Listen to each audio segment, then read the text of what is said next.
জিনিসপত্র পেয়েছিলেন।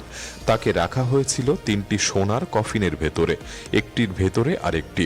এই 3টি কফিনই দেখতে মৃতদের দেবতা ওসিরিসের মতো, যিনি পিঠের উপর শুয়ে আছেন এবং হাতে ধরে আছেন ক্রুক ও ফ্লেই।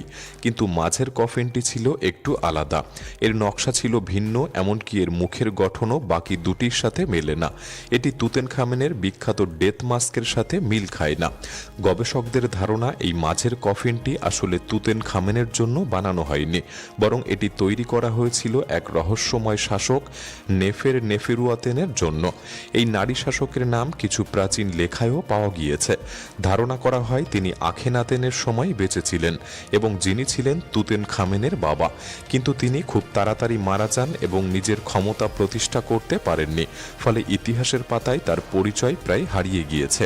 আরও একটি অদ্ভুত তথ্য হলো, কফিনটি ঠিকমতো বসানোর জন্য আন্ডারটেকাররা